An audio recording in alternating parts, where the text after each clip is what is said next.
요즘 자율신경 실조증이 많이 언급되죠. 한마디로 자율신경이 조절을 제대로 못하게 됐다라는 말입니다. 자율신경계의 기능이 불균형하게 작용하면서 다양한 신체적 또는 정신적인 증상이 나타나는 상태입니다. 자율신경계는 우리 의도와 상관없이 심박수나 호흡, 소화, 체온 조절 등 여러 가지 신체 기능을 조절하는데요. 자율신경 실조증의 증상은 매우 다양하게 나타나면서 다음과 같은 주요 증상이 있습니다. 어지러움이나 호흡곤란, 과호흡, 심장이 빨리 뛰는 등의 공황장애 비슷한 증상부터 소화기 문제, 피로감, 우울, 그리고 손발이 찬 증상까지 굉장히 다양하게 옵니다. 근데 이런 분들은 한 가지 신체적인 특징이 있는데요. 흉식 호흡을 주로 하면서 갈비뼈 하단부를 만졌을 때 대부분 들려 있습니다. 이 갈비뼈 하단부에 횡격막이 붙게 되는데 한마디로 이런 분들은 횡격막의 기능이 떨어져 있는 거죠. 호흡 문제와 횡격막 그리고 자율신경 실조증 간의 연결은 매우 중요합니다. 특히 교감신경계의 흥분이 호흡에 미치는 영향을 이해하는 게 필요한데요.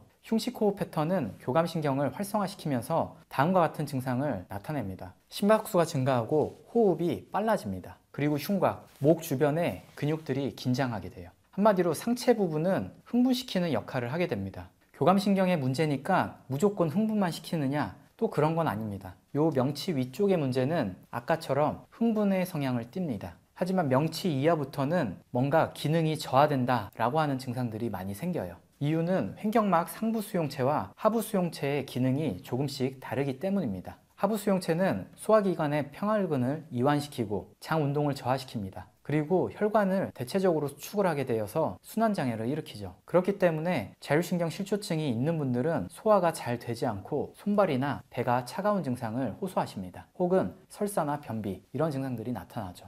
이렇다 보니 심리적인 영향을 굉장히 많이 받게 됩니다. 스트레스가 과도하게 되면 교감신경이 항진되게 되면서 호흡이 불안정해지고 아까 말씀드렸다시피 심장수가 빨라지면서 불안하고 공황 발작 등이 일어날 수가 있는 거죠. 목, 어깨 부위들은 당연히 뭉치게 되고 반면에 소화기관의 능력들은 떨어지게 되고 이런 식의 굉장히 광범위한 증상들을 호소하십니다. 이 증상의 치료는 횡격막 기능을 정상화시키는 국소코어 위주의 기능재활 치료가 제일 우선적으로 필요합니다. 자율신경 실조증의 치료는 횡격막을 지배하는 신경 레벨들을 직접적으로 치료하거나 혹은 약물 치료가 도움이 될 수 있습니다. 횡격막을 지배하는 프레닉 너브는 경추 3번에서 5번 목신경에서 나옵니다. 그리고 횡격막의 다른 섬유는 등 쪽에서 나오는 흉추 6번부터 12번까지의 늑간신경에 의해 지배되어 있습니다. 이 주변을 치료해주면 굉장히 좋습니다. 이런 증상들을 완화시키고 난 이후에는 횡격막의 기능을 정상화시키는 국소코어 위주의 기능재활 치료가 필요합니다. 치료 여건이 마땅치 않은 분들은 집에서 할 수 있는 방법들도 있습니다. 대체로 횡격막을 제대로 쓰는 호흡을 하도록 유도하는 건데요. 그래서 명상이나 요가들을 많이 권유합니다. 근데 이런 호흡 조절 훈련을 너무 의도해서 하게 되면 강박적인 경향을 띠게 되면서 오히려 더 조절이 안 되는 경우도 있으니 굉장히 주의해야 합니다. 그 외에는 스트레스 등의 부정적인 반응을 유도할 만한 원인 자체를 차단해 주는 게 좋겠죠. 한마디로 이런 원인 때문에 스트레스를 받고 있다라고 한다면 여기에서 회피를 하시는 겁니다. 운동의 경우는 햇빛을 쬐면서 가벼운 산책 정도 해주시는 걸 추천드립니다. 너무 심박수를 올리는 무리한 운동들을 하게 되면 그 당시에는 괜찮은 것 같은데 증상을 더 악화시킬 수도 있습니다. 그 원인은 가빠지는 호흡이 결국 또 호흡 패턴을 깨기 때문인데요. 본인의 컨디션에 맞게 가벼운 운동 이 정도만 해주시는 게 좋습니다.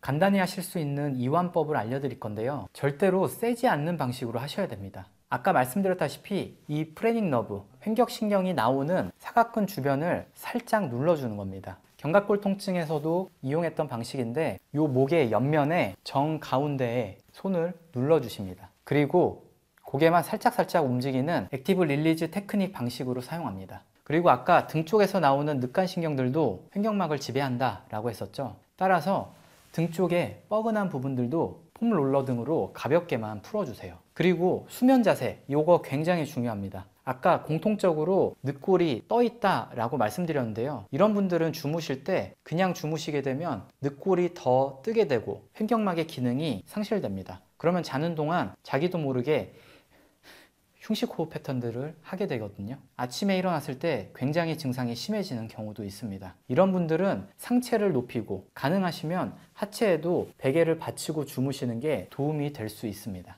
상체를 높이게 되면 늑골이 떠 있는 부분들을 일정 부분 눌러줄 수 있습니다. 그리고 하체에도 베개 등을 받치면서 주무시는 게 도움이 될 수 있죠. 요즘 굉장히 많이 자율신경 실조증을 진단받고 오는 분들이 많은데요. 그래서 이렇게 영상을 만들어 봤습니다. 그럼 지금까지 PNLab이었습니다.